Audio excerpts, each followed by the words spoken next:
Good evening, folks. Had a look at the data today. You might ask, what data? All of the data, alright?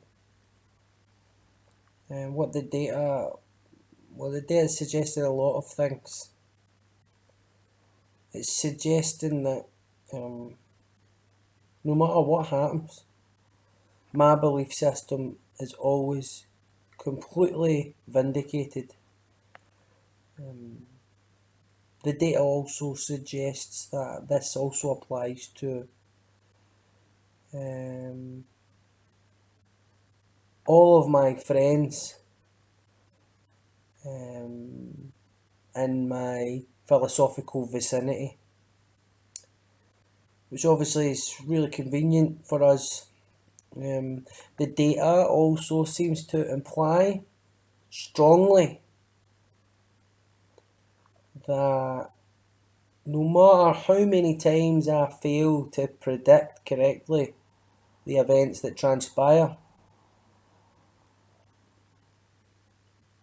my expert analysis and opinion shaping observations just become more essential. The data seems also to show clearly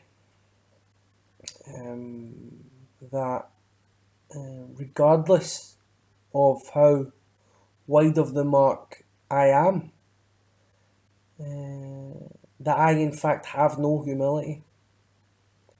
In fact, one of the biggest things that I've found in the data is that my ideological preferences are borne out in all of the data. In fact, the data suggests that everyone else in the world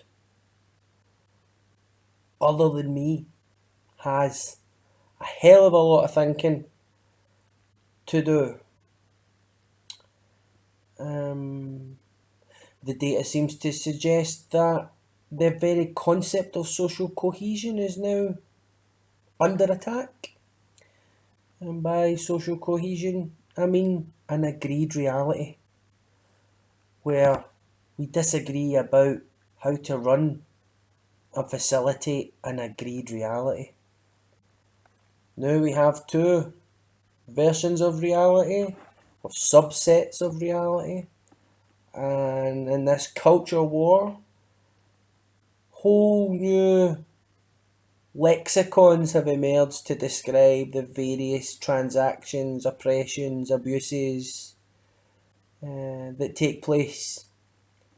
And the data seems to show that we are running out of people who can speak both languages fluently, and that actually people who make an attempt to do such a thing can find themselves exiled very quickly for not showing appropriate levels of condemnation and outrage, despite the fact everyone constantly talking in the language of reconciliation.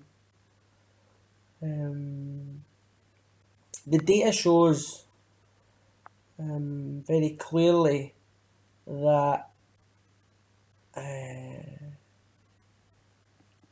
that my reading of reality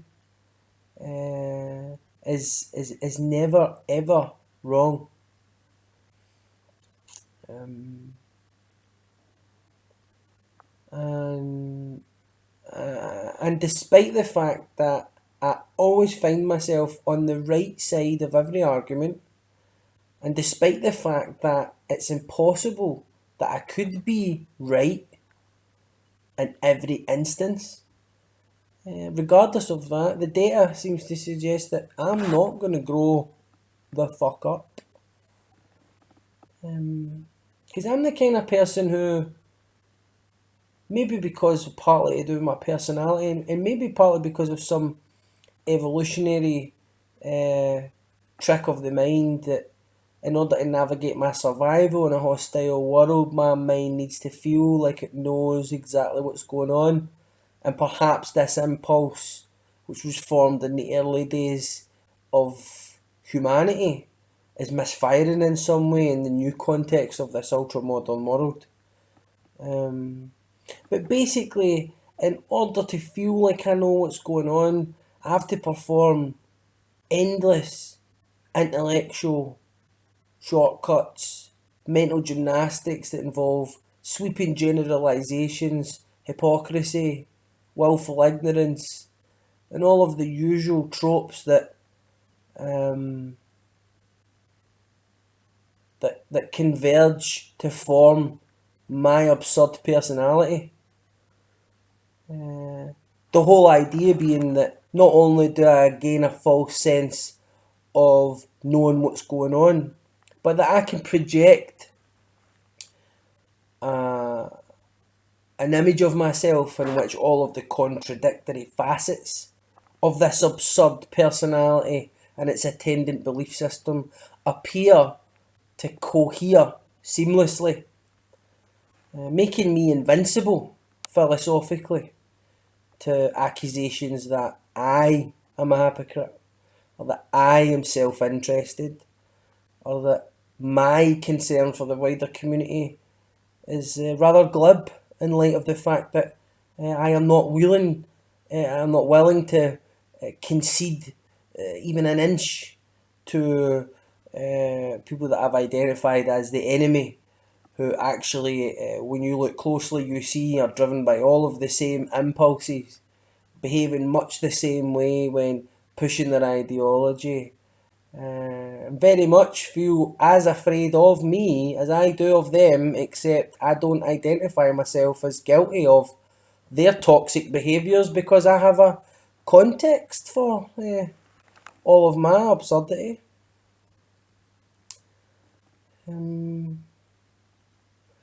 the data, for me seems to suggest that that I could be ever so slightly full of fucking shit, and that maybe this new frontier in the age of social media, where people are becoming exhausted by partisan point scoring, maybe people like me aren't as essential to the discourse any longer. Maybe people will become interested in a new line of inquiry, which is as much about trying to hold ourselves as individuals to some higher standard of conduct in terms of how we engage in discussion. And that maybe there is a new space opening up for people who are interested in plurality of perspectives. Possibly. You never know. One can only speculate. But yeah, that's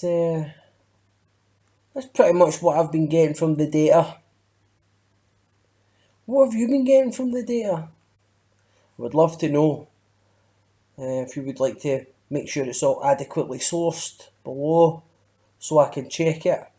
Obviously, if I don't like your facts, I don't have to accept them as admissible. That's one of the benefits of being on one side of a culture war. I don't have to recognise the moral authority or legal legitimacy of anything that the outgroup says, because I can, in order to get a false sense of knowing what's going on, take some bad examples that I've experienced of the other side, and use that and aggregate that and average that out, and then reassign that as the character of that whole cross-section of society.